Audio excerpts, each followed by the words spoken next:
आदम, ये सारी सृष्टि हमने तुम्हारे लिए बनाई है और तुम्हें हमने सृष्टि के लिए।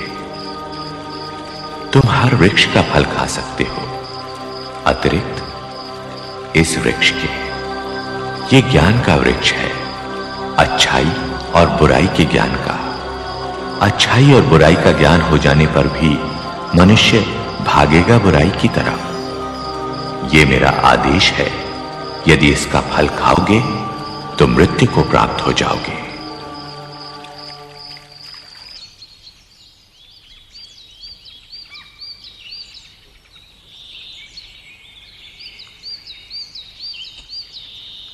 और फिर ईश्वर ने देखा, सबके जोड़े थे, पशु, पक्षी, जलचर, वनचर, मगर आदिमानव का कोई जोड़ा न था। आदिमानव अकेला था और शायद इसी कारण उदास था। सो ईश्वर ने उस पर एक गहरी नींद व्याप्त कर दी और जब वो बेसुध था तो उसी की एक पसुली से ईश्वर ने नारी की रचना की।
मैं आदम हूं, तुम मेरी ही अस्थि हो और मेरा ही मांस, इसलिए तुम्हारा नाम हव्वा यानी जीवन होगा, क्योंकि तुम सब की आदिमाता बनोगी। और मैं तुम्हें नारी कहूंगा, क्योंकि तुम नर में से ही निकली हो।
हव्वा, ये ज्ञान का वृक्ष है, अच्छाई और बुराई के ज्ञान का, लेकिन इसका फल कभी ना खाना, क्योंकि इसका फल खाओगी तो मृत्यु को प्राप्त हो जाओगी। ये ईश्वर का आदेश है।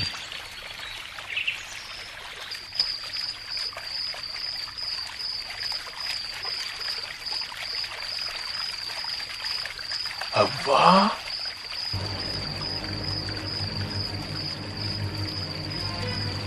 हव्वा,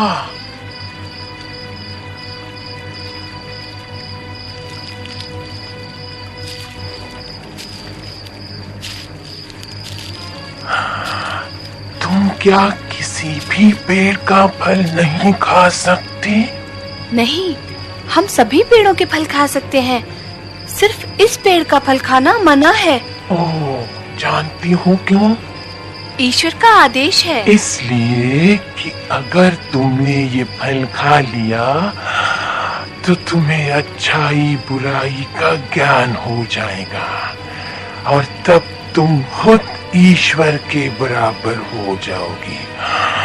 मैं नहीं मानती। मत मानो, खाकर देखोगी तब पता चलेगा।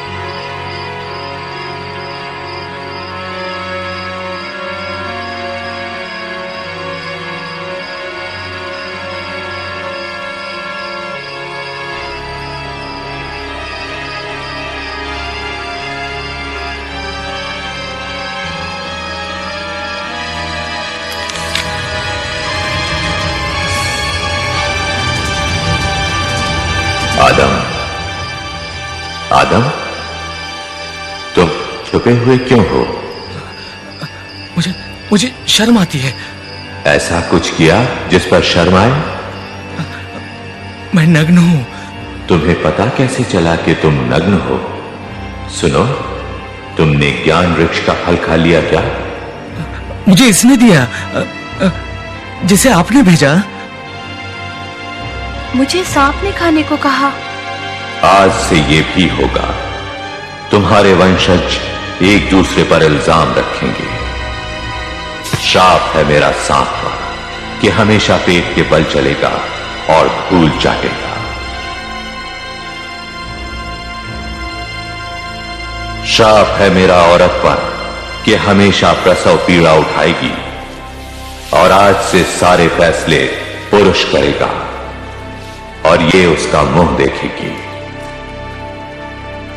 श्राप है मेरा तुम पर कि हमेशा मेहनत करोगे, माथे का पसीना बहाओगे तो पेट की आग बुझाओगे। अच्छा होता यदि तुम इस वृक्ष का फल ना खाते, तब तुम अमर हो जाते। लेकिन अब तुम मृत जीवी हो, जियोगे लेकिन मर जाया करोगे। मिट्टी से बने हो, मिट्टी में वापस मिल जाया करोगे। और अब तुम में से कोई इस स्वर्ग में रहने का अधिकारी नहीं। वहां जाओ जहां कांटे हैं, पत्थर हैं और मेहनत। जिंदगी तुम पर बोझ बना दी है मैंने, लेकिन मेरा आशीष भी है कि फूलो, फलो और संतति बढ़ाओ। और मैं साथ रहूंगा तुम्हारे हर अच्छे कर्म में और सजा दूंगा हर बुरे कर्म की। अदन के स्वर से बाहर जाओ और निकलो यहां से जल्दी जल्दी, क्योंकि आग की तलवार तुम्हारे और हमारे बीच में गिरने वाली है।